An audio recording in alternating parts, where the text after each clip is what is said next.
Today I'll be going over the real rules around writing off holiday expenses as business deductions. As a registered CPA and owner of a tax technology company, TaxElm, I've seen countless business owners misunderstand these deductions and face serious consequences during IRS audits.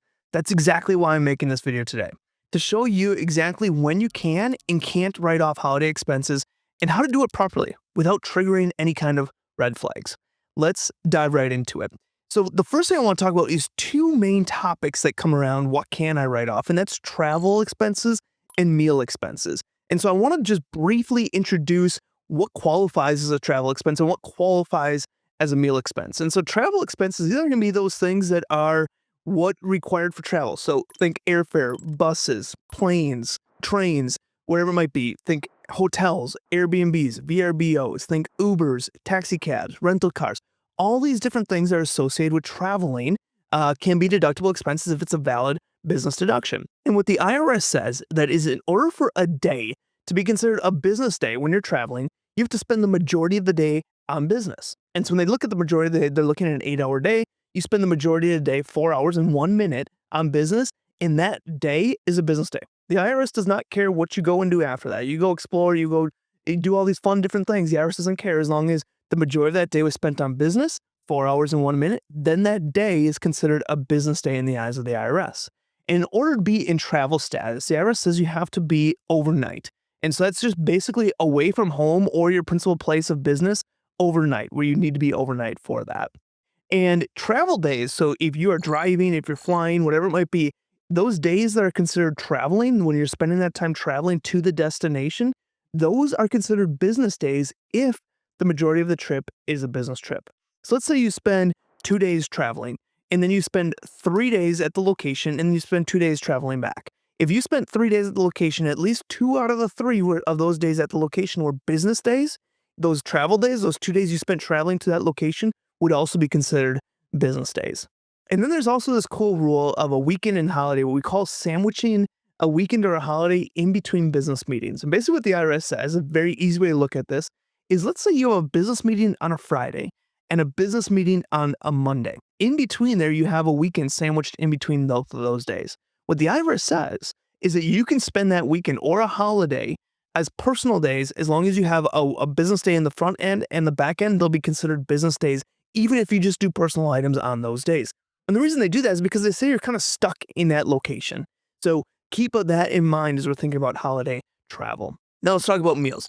Basically, meals are generally 50% deductible. So that's kind of the general rule. And think of dining with prospects, dining with clients, dining with vendors, dining with maybe employees of yours, dining when you're traveling. All of these are valid deductible business expenses if we have a business purpose for them.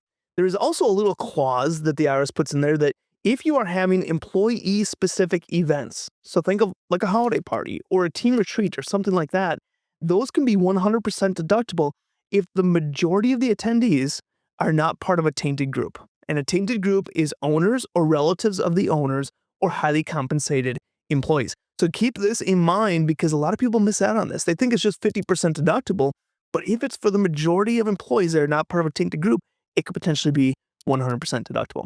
All right, so now that we kind of know that idea of travel and meals, let's talk about some specific examples, some specific things that you can do to write off your holidays.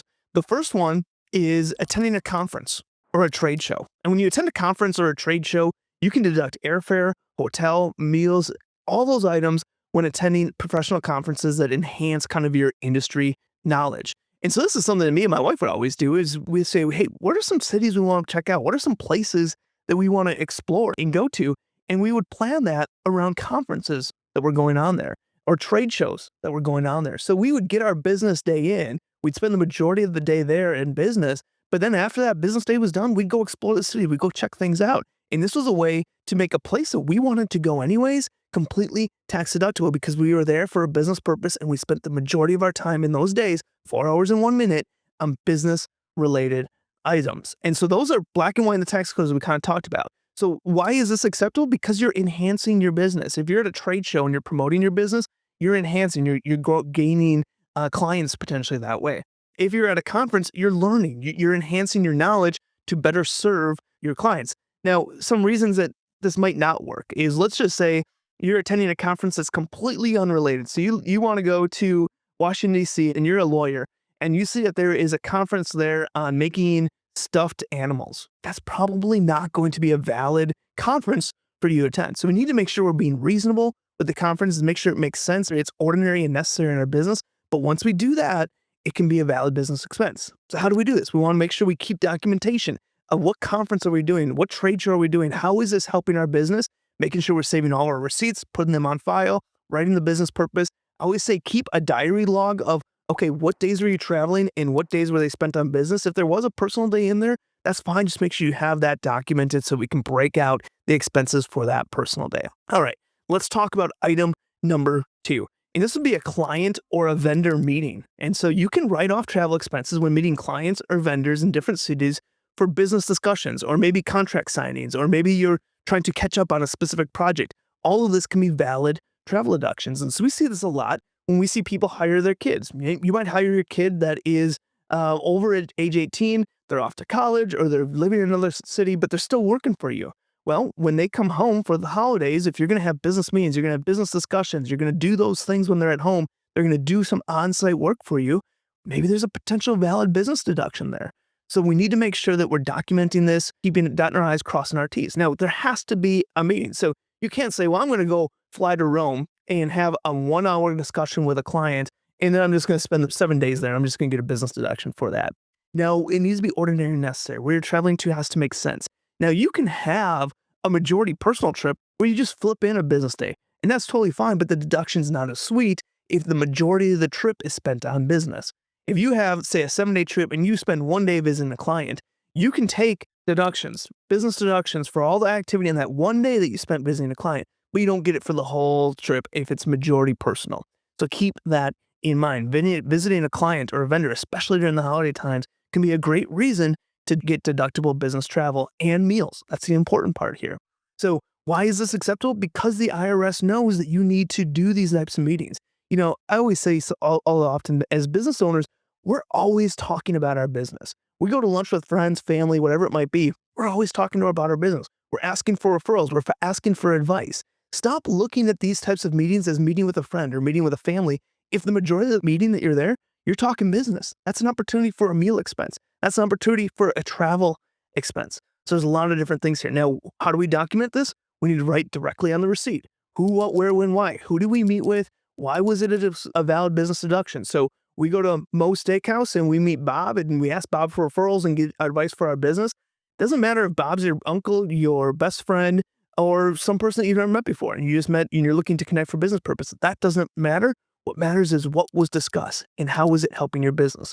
So write on the receipt, what was discussed, key points. Bob's going to send referrals.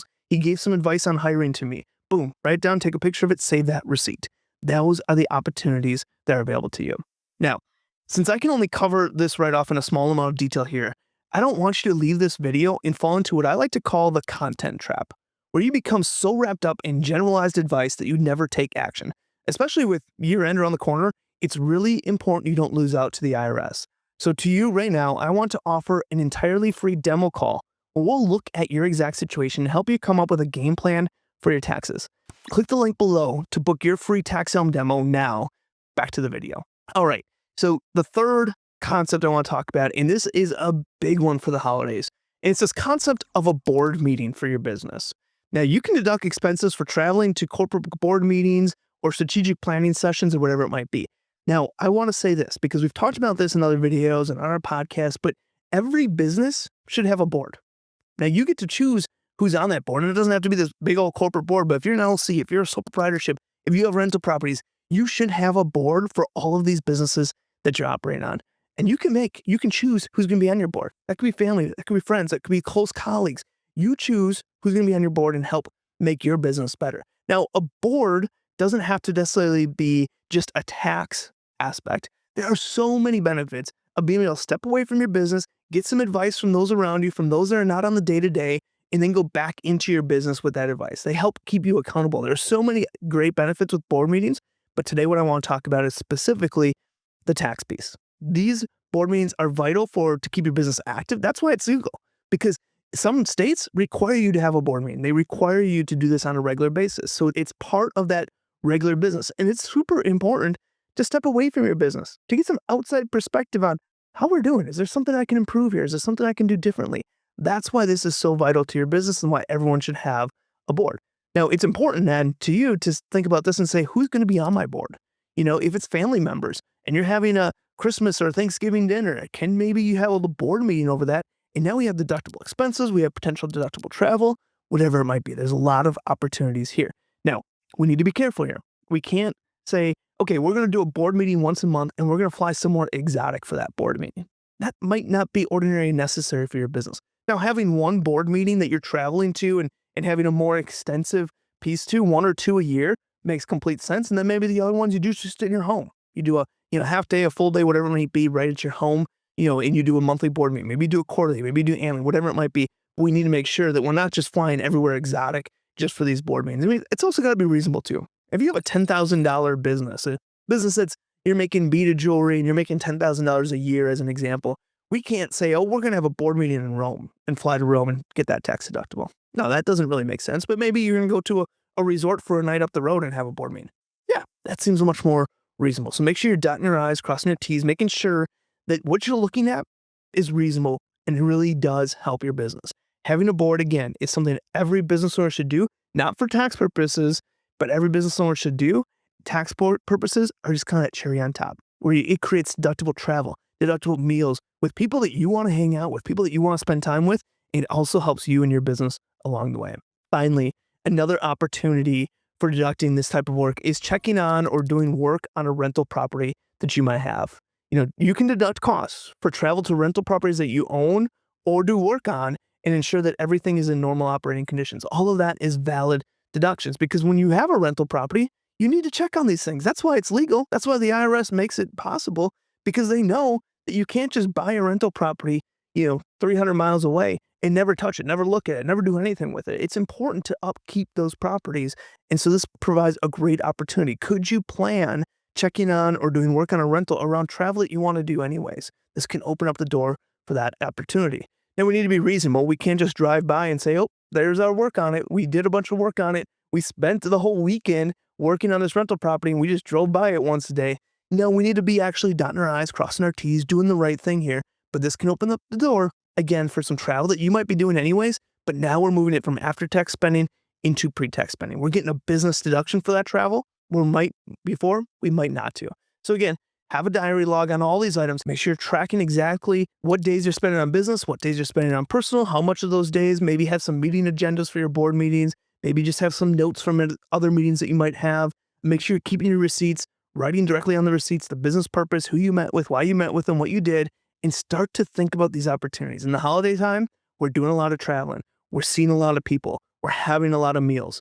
And more than likely than not, a lot of that is business related. You just might not look at it that way. But in reality, that business opportunity pops up more than you think. Now that you know the truth about deducting holiday expenses, what's truly eye-opening is how the line between business and pleasure needs careful navigation for tax purposes. Through analyzing thousands of business tax returns, I've discovered that most business owners either miss legitimate deductions or risk costly audit flags with improper claims.